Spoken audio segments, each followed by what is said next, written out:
Halo konjominya, balik lagi bersama aku Mbok Kunyah terus. Oke, udah hari keberapa ini ya, Ramadan? Sekarang tanggal 30, 27. Dan nggak sabar, 3 hari lagi kita pasti akan merayakan Lebaran, teman-teman. Aku udah bayangin pasti kita akan makan kupat sayur beserta opor ayam. Biasanya nih, tetangga sebelah itu rajin banget ngirimin ke rumah kupat sayur sama opor ayam. Enak banget. Plus juga kadang-kadang ada juga yang pakai rendang. Itu juga enak. Walaupun kalau di keluargaku biasanya nggak pakai rendang sih.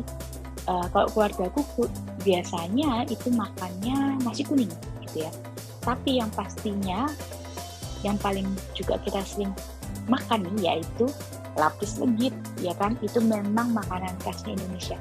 Plus satu lagi jangan lupa yang paling khas setiap Lebaran dari zaman aku kecil, bahkan sebelum aku ya, itu sudah ada, yaitu kongguan. Siapa yang nggak kenal kongguan? Tapi bukan kongguan sembarang kongguan, yaitu kongguan isi rengginang. Betul enggak?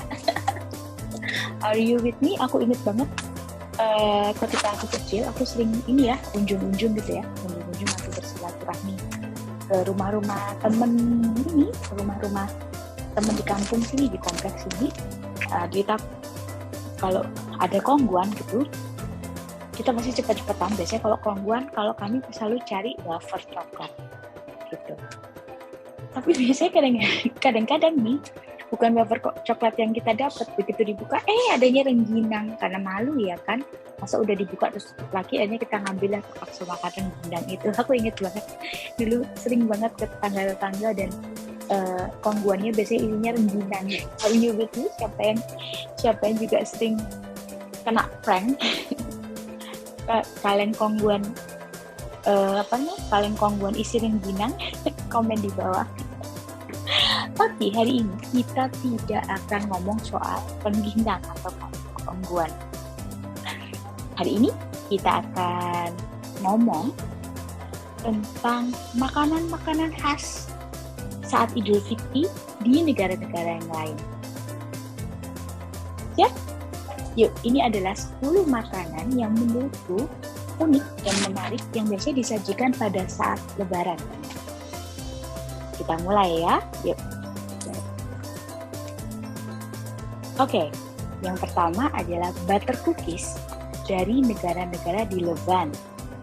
Seperti yang kalian ingat pada saat aku review tentang ini ya, makanan Ramadan atau makanan buka puasa.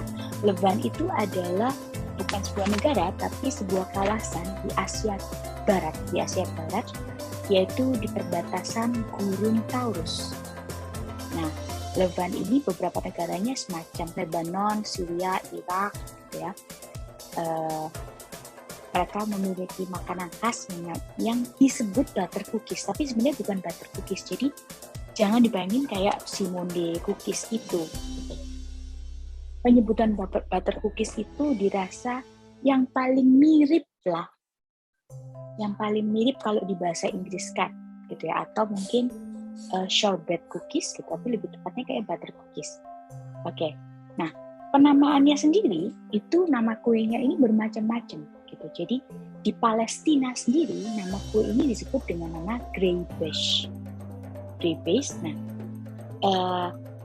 biasanya plain kosongan gitu aja, atau kayak di gambar ini itu ditancepin kacang almond gitu, kacang almond. Nah, kalau di Syria dan Lebanon itu namanya dikenal dengan mamul. Nah, isinya atau tancepannya itu, atasnya itu bisa kurma atau bisa juga walnut gitu. Nah, si mamul ini kalau di Irak itu dikenal dengan nama klaicha. Ya, ini tuh namanya klaicha, betul, klaicha. Nah, tapi kalau di Mesir ada cookies yang mirip, tapi tidak berupa kosong gitu, tapi diisi dengan madu dan dinamakan kah gitu. Dan kue ini sangat bukan di Levant untuk disajikan pada saat Lebaran. Oke, menarik ya, kayaknya enak banget nih, aku pengen nyoba. Oh ya, resep dari butter cookies ini atau resep dari Grey Base kalau nggak salah, resep dari Grey Base ada di description box, bisa dicek. Oke, next. Oke, makanan yang kedua adalah kambar bur dari Somalia. Jadi ini adalah roti Somalia yang teksturnya sebenarnya mirip-mirip crepe gitu ya. Jadi bukan roti yang fluffy gitu, tapi mirip-mirip crepes. Tapi rasanya kayaknya beda bumbu. Sama dengan yang tadi Grey Base, kambar bur ada resepnya tuh di bawah di description box, oke? Pada saat Idul Fitri, roti ini akan disajikan manis karena akan ditaburi gula, gitu ya, ditaburi dengan gula. Kemudian atasnya dikasih topping yogurt, sehingga rasanya itu rasa asamnya yogurt ini akan mengikat rasa manisnya itu tadi. Aku udah bisa bayangin, pasti enak banget. Yang tertarik nyobain bikin si kambar bur ini bisa cek di description box resepnya ya. Oke, yuk kita next. Oke, kali ini kita akan terbang ke USA. USA memang untuk Muslim, penduduk Muslim itu minoritas dan umumnya adalah pendatang. Ya, pendatang dari Iran atau Somalia pada saat zaman-zaman perang itu ya. Nah, tapi meskipun pendatang, para Muslim ini ketika Lebaran, mereka merayakan Lebaran atau Idul Fitri dengan makanan khas dari Amerika, yaitu grilled chicken dengan saus cranberry. Menarik ya. Jadi mereka tidak menyajikan dengan makanan khasnya mereka, tapi makanan khas dari Amerika ini, grilled chicken. Dimana kalau Anda tahu ketika Thanksgiving, grilled chicken itu biasanya grilled chicken dengan cranberry ini banyak disajikan pada saat Thanksgiving. Oke.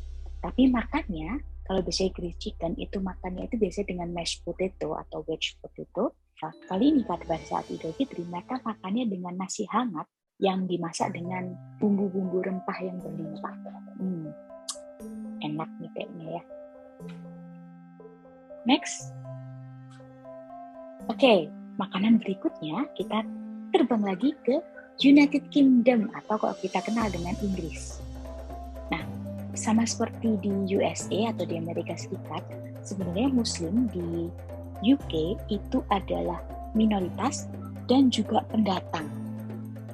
Tapi yang berbeda, kalau masyarakat Muslim, penduduk Muslim USA itu merayakan Idul Fitri dengan makanan khas dari USA, kalau di UK mereka merayakannya dengan biryani,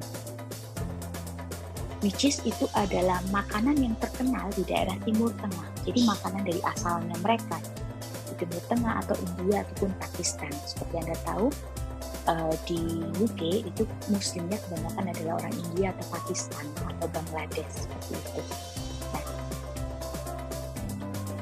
Mereka menyajikan nasi biryani ini dengan protein. Biasanya proteinnya itu adalah domba atau kambing. Ayam bisa sih, cuman jarang. Gitu. Jadi biasanya proteinnya adalah domba atau kambing. Oke, nikmat banget nih ya. Next. Menariknya nih, kalau biryani itu dijadikan makanan lebaran di penduduk Muslim UK yang umumnya itu adalah orang-orang dari India dan Pakistan. Tapi di India, Pakistan maupun Bangladesh sendiri itu mereka merayakan Idul Fitri tidak dengan biryani, tapi dengan ini, shir kurma. Shir kurma sendiri secara harafiah itu artinya adalah kurma dan susu. Jadi apa itu? Nah, shir kurma ini adalah semacam bihun panggang yang disebut dengan sevian. Jadi sevian ini, si bihun panggang tadi kemudian direndam dengan susu. Kemudian ditaburi dengan kurma dan kacang almond. Jadi rasanya itu manis-manis gurih gitu deh, milky creamy gitu. Oke, kayak gitu ya, menarik juga. Mirip-mirip oat ya kalau kita lihat. Gimana? Apa ada yang sudah pernah makan si shir kurma ini? Kalau udah, please komen di bawah. Next. Oke, makanan selanjutnya adalah berasal dari Ethiopia, disebut dengan dorowat. Apa itu dorowat? Dorowat ini semacam kari ayam atau stew ayam, yang kemudian dimakan dengan roti sourdough atau roti yang dibuat dari susu asam atau buttermilk gitu ya. Nah, si dorowat ini biasanya disajikan sebagai hidangan komunal. Kalau di kita dikenal dengan makan tengah gitu ya. Sehingga semua berkumpul di meja kemudian saling menyobek roti sourdough-nya itu dan menyelipkan ke dorowat ini. Gitu. Oke, next. Makanan selanjutnya adalah Yoxiang dari Cina. Nah, di Cina itu ada suku disebut suku Huihui. Suku Huihui ini adalah mayoritas beragama Muslim gitu ya, karena secara turunan mereka memang beragama Muslim. Kalau nggak salah suku Huihui ini campuran dari pendatang dari Timur Tengah kalau nggak salah. Oke, nah ketika Lebaran mereka sangat umum atau sangat beken lah untuk menyajikan Yoxiang ini, dikenal juga dengan nama Yoping. Oke, nah Yoxiang atau Yoping ini adalah semacam snack atau gorengan sebenarnya, yaitu tepung yang kemudian digoreng dan kemudian dilapisi dengan gula, dilumuri dengan gula begitu, seperti kelihatan kayak gambar ini ya. Nah, ini adalah makanan yang umum dipakai untuk hantaran atau disajikan pada saat silaturahmi, pada saat Lebaran atau Idul Fitri. Yang menarik adalah masaknya ini nggak bisa sembarangan masak, ada tekniknya. Jadi teknik memasaknya itu dikenal dengan nama 3 cahaya atau San Kuang. Cahaya pertama adalah cahaya permukaan atau Mian Kuang, di mana di sini adonannya itu harus berwarna cerah. Cahaya kedua adalah cahaya tangan, disebut dengan So Kuang, di mana di sini tangan si pembuat itu harus bersih. Bersih dari apa? Bersih dari tepung-tepung yang lengket. Artinya apa? Adonannya harus sampai kalis dibikin. Lalu cahaya ketiga adalah cahaya baskom atau penggorengan, disebut dengan pan kuang, di mana baskom yang dipakai itu harus dibersihkan dibersihkan dulu, baik di luarnya maupun di dalamnya, begitu. Lalu cara menggorengnya juga ada tekniknya. Apinya itu harus sedang-sedang, harus pas. Tidak boleh terlalu besar atau juga terlalu kecil. Ada pepatahnya, kira-kira kalau di Indonesia kan artinya gini. Jika panas terlalu lamban, atau berarti artinya apinya terlalu kecil, maka sisi-sisinya, sisi permukaan akan pecah. Namun jika panas terlalu cepat, artinya apinya terlalu besar, maka adonan tidak akan berwarna cerah. Ya, artinya gosong gitu ya. Nah, gitu. Lalu yang menarik juga, si pembuatnya ini, si koki pembuat si Yoxiang ini, sebelum dia membuat Yoxiang, mereka biasanya, atau si koki-koki ini biasanya akan wudhu untuk membersihkan diri. Jadi benar-benar wudhu seperti mau sholat itu untuk membersihkan diri, kayak gitu. Nah, tadi cara masaknya. Sekarang cara makannya pun ada ritualnya tersendiri. Yoxiang ini biasanya nggak bisa dimakan up gitu, tapi biasanya digigit kecil-kecil, dan dikunyah pelan-pelan. Itu untuk untuk mengingatkan budaya bahwa Muslim itu tidak boleh tergesa-gesa dan juga tidak boleh serakah gitu. That's a very nice pelajaran gitu ya. Itu pelajaran yang berharga. Informasi lebih lengkap tentang Yoxiang itu bisa ada di description box, teman-teman. Aku nemu seorang dosen dari Indonesia yang menuliskan detail banget soal Yoxiang ini, termasuk juga asal mulanya. Kalau Anda tertarik, coba cek di description box. Oke, next. Oke, setelah dari Cina, kita pindah ke Afghanistan. Di sana, Idul Fitri tidak lengkap tanpa hadirnya si bolani ini. Apa itu bolani? Bolani adalah flat bread, tapi ada isiannya, yaitu berupa sayur-sayur. Biasanya sayur-sayur yang berdaun, seperti bayam, sawi, apalagi ya, kalau di sini ada kangkung kali ya, gitu ya, berdaun lebar, atau mungkin bisa juga dengan lentils, gitu teman-teman. Oke, Lalu kemudian pasti ada cocolannya, itu ada sambal kayaknya, ada yogurt dan lain sebagainya. Tertarik untuk makan atau nyobain? Ada resepnya di description box, siapa tahu Anda tertarik untuk mencoba masak bolani. Next ya, selanjutnya kita ke Rusia yuk.